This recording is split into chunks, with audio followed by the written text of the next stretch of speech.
ბრუნდებით 10 საათზე. გელოდებით მარიკა, დროები დაგემშვიდობებით, ჩვენ კი განვაგრძობთ ეთერს ძალიან მნიშვნელოვანი ამბით. ძალიან საჭირო ამბით ყველა ოჯახისთვის და ყველა ადამიანისთვის. როგორ ავარჩიოთ ხარისხიანი ასაწონი ბურღულეული და ყავის მარცვლები.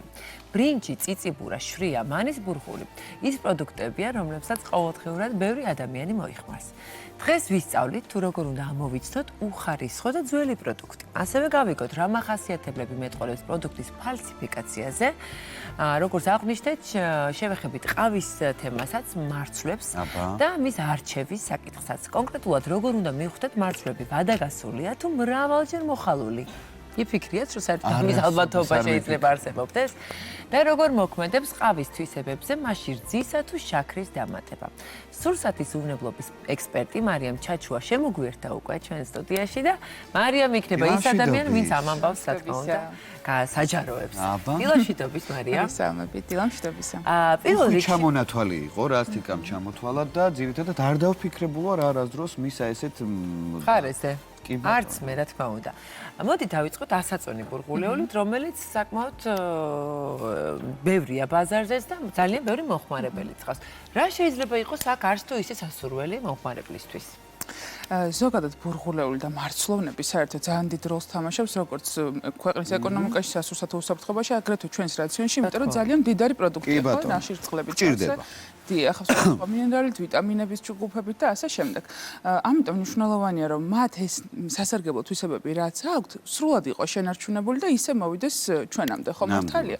ვადაგასული პროდუქტის შემთხვევაში მათი სასარგებლო თვისებები რა თქმა უნდა მცირდება, ხარისხი დეგრადირდება და ასეთ შემთხვევაში არაფრის მომცემ პროდუქტს ვიღებთ. ამიტომ ძალიან მნიშვნელოვანია, რომ პირველ რიგში როგორ ჰიგიენურ სავაჭრო გარემოში იყიდება და რეალიზაციაში, ხო, პროდუქტი მით უმეტეს ასაწონი, ვინაიდან ძალიან მარტივად იზიდავს ის სხვადასხვა მღრღნელებს, დამაბინძურებელი შეიძლება მარტივად მოხდეს.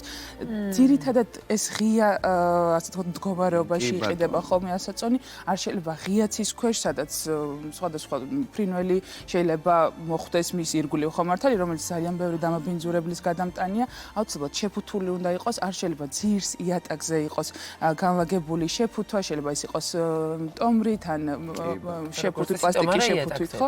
ეს დაუშვებელია, იმიტომ რომ ასეთ ვარიანტში ძალიან მარტივად არის ხელმისაწვდომი მღრღნელებისთვის. კი ბატონო.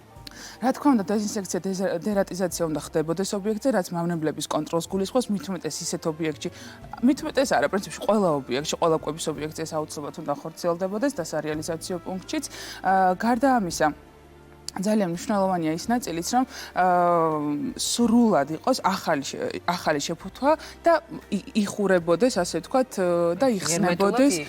დიახ, ჰერმეტულად იხურებოდეს, ამას ძალიან დიდი მნიშვნელობა აქვს, იმიტომ რომ ჰაერთან ერთად ძალიან მარტივად, ასე ვთქვათ, დეგრადირდება პროდუქტის ხარისხიც. ამიტომ მნიშვნელოვანია. თქვენ ახსენეთ ვადაც, მარიამ.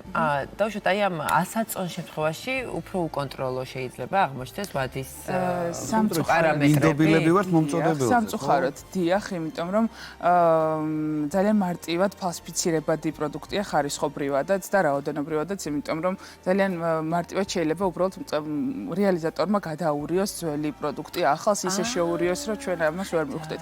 თუმცა არის სხვადასხვა მახასიათებლები, მაგალითად, პირველი რჩევა რაც არის, მაინც და მაინც მხოლოდ ზედაპირიდან ნუ ავარჩევთ, ცოტა შიგნითაც ვეცადოთ, რომ ვნახოთ როგორი პროდუქტია, ხო, ცოტა შუაგულიდანაც ამოვიღოთ, რაც არ უნდა შევამჩნიოთ, ეს არის ჩრჩილის აბლაბუდების მსგავსი სხვადასხვა დამაბინძურებელი, ბრინჯის შემთხვევაში ეს არ უნდა იყოს დამტვრეული, ასევე წიწიბურას შემთხვევაში, შვრია საერთოდ ნაკლებად არის ესე ასაწონ ნაკლებად უნდა იყიდებოდეს, თუ არის, მაშინ უნდა იყიდებოდეს, იმიტომ რომ ის უნდა იყოს ჰერმეტულად შეფუთული აუცილებლად, ძალიან მარტივად ნესტიანდება ზოგადად შვრია და კარგავს მით კვებით ღირებულებას.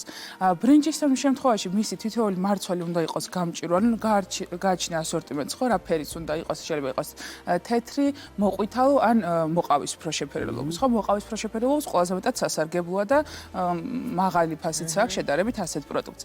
მნიშვნელოვანია, რომ დამტვრეული არ იყოს.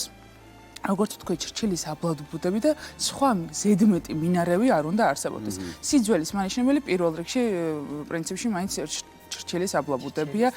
თითქოს აი ერთმანეთს ეწებება ისი ამოდის. ეს მარტივად შესამჩნევია და როდესაც ასეთ პროდუქტს დავინახავთ, აღარ უნდა შევიძინოთ, იმიტომ რომ რაც შეეხება წიწიბურას, ზოგადად წიწიბურა არის მწვანე მოყვითალო შეფერილობის, მისი ბუნებრივი ფერი ასეთია და დიახ, მოყვითალო შეფერილობის.